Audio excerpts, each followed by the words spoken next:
Alléluia, papa. Oui, alléluia, devancier. Comment tu te portes aujourd'hui? Oui, ben tu vois, j'ai le sourire au rendez-vous. Ah, on rend grâce à Dieu. Alléluia.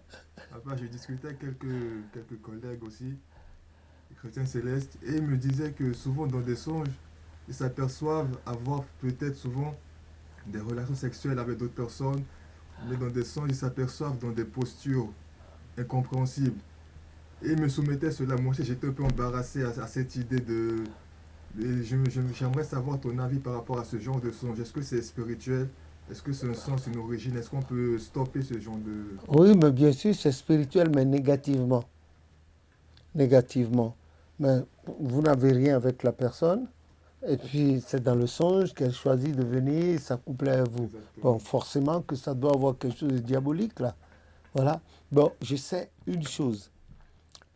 Euh, Généralement, quand le soir, avant d'aller vous coucher, vous faites quelque chose de particulier, cela risque de se reproduire dans votre sommeil, sous forme d'un cauchemar ou bien d'un replay de ce que vous avez fait. Donc, il est conseillé le soir, avant de se coucher, il est beaucoup conseillé de, de, de passer aux Saintes Écritures et ensuite de passer à la prière, la méditation. Et c'est dans la méditation que le sommeil vient vous chercher. Voilà. Bon, maintenant,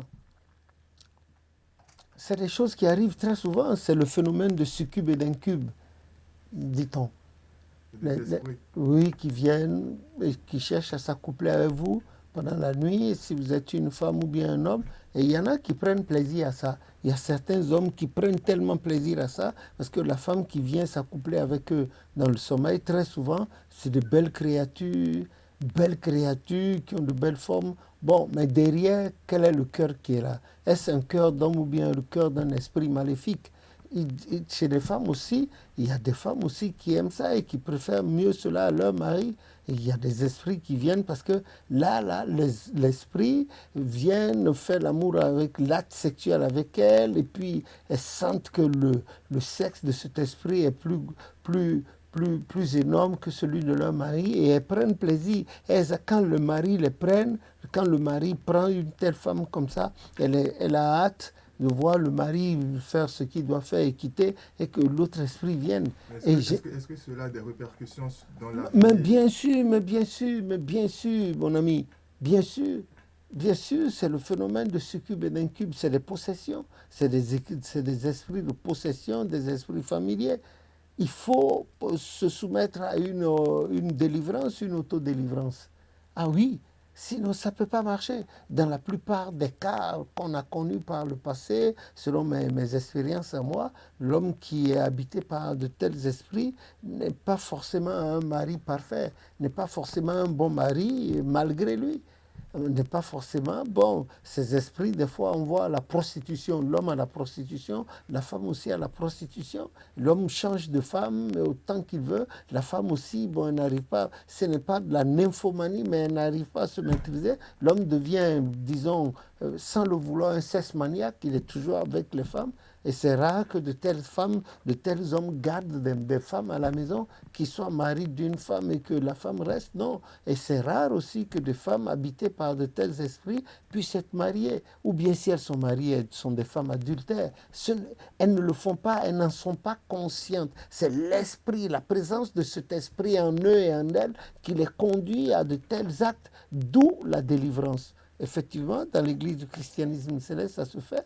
Papa Ochofa, par le passé, l'a fait. Il est arrivé aussi que l'Éternel, dans sa miséricorde, a eu à le faire à plein de personnes à travers nous. Moi, c'est simple ce que je conseille aux gens. D'abord, il faut chercher et rechercher la sincérité avec l'Éternel Dieu.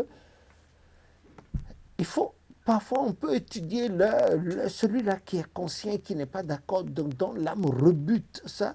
Et c'est à peu près à quelle heure ces esprits se manifestent. Et puis, il peut supplier l'Éternel à ces heures-là. Les anges viennent le réveiller. Quand les esprits viennent, ils voient que l'individu est en éveil. Mais, attention, quand les paroles de Dieu sont en vous, purement et humblement, quand ces esprits s'approchent de vous, ils voient que votre corps dort, mais que votre esprit est en éveil.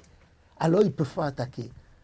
Et généralement, ça n'arrive qu'aux hommes dont le corps dort et l'esprit aussi dort. Non, il ne faut pas que l'esprit dorme. L'esprit ne doit pas dormir. L'esprit d'un chrétien ne doit pas être endormi. Pas du tout. Le corps doit se reposer. Mais pendant ce temps, l'esprit est en éveil. Donc, il y a eu assez de paroles. La parole de Dieu est en vous et vous avez suffisamment prié, médité. Alors, votre esprit est en éveil tandis que le corps dort pour reprendre de l'énergie. L'esprit est là. Voilà, c'est comme ça. Mais les gens ne savent pas le faire. Bon, moi, à mon humble avis, à mon humble niveau, je conseille tout simplement à celui-là, par exemple, de lire comment, le soir pour quelqu'un qui est possédé de cette manière. Attention, il faut expliquer les origines de ces esprits. Parfois, c'est naturel. Il y en a qui naissent avec, hein, on appelle les esprits sous grade, les esprits familiers. Bon, il y en a qui contractent ces esprits avec des partenaires. Quand un homme entre en relation avec une femme qui est possédée, c'est normal, c'est commutatif, lui aussi il prend. Quand une femme entre en rapport avec un homme qui a la présence de tels esprits en lui, la femme prend.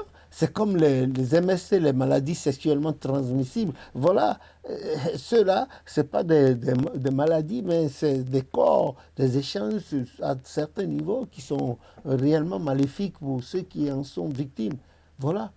Des fois, ça arrive comme ça. Des fois, c'est naturel aussi. Mais moi, il faut être dans la prière. Celui qui veut en être débarrassé, par la grâce de Jésus, en être débarrassé, c'est une histoire de vouloir.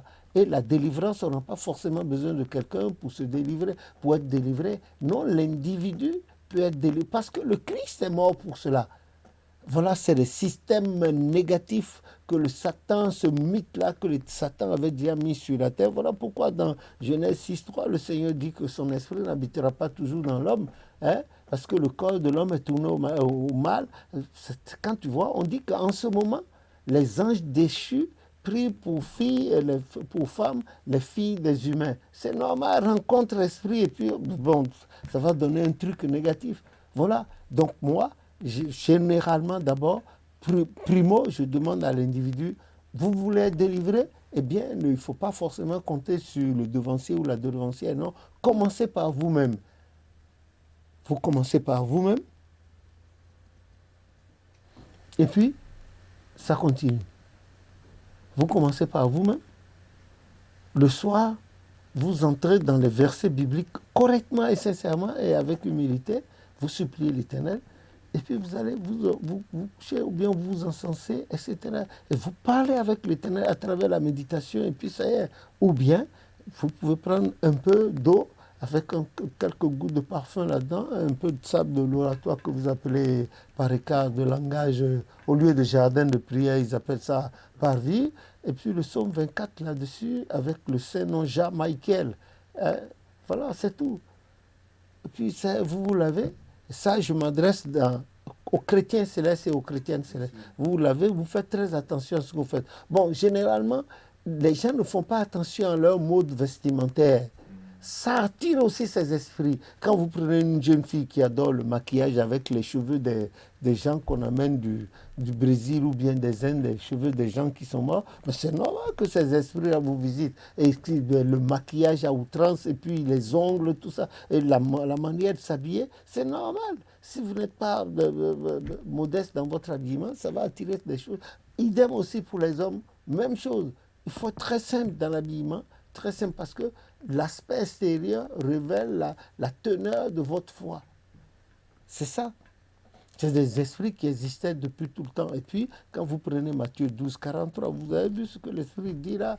Voilà. Donc, il faut tenir ferme et s'auto-délivrer. Voilà, appelez Jésus. Devant lui, tous les noms doivent fléchir, comme a dit Philippiens 2, à partir du verset 9. Voilà, nom souverain que Dieu lui a donné pour que tout genou fléchisse et que toute langue confesse que Jésus-Christ est Seigneur. Vous dites à ces esprits que vous êtes la propriété indivise de votre Dieu à 100% et que le sang de Jésus vous couvre, qu'à partir de ce soir, vous prenez autorité sur ces présences négatives.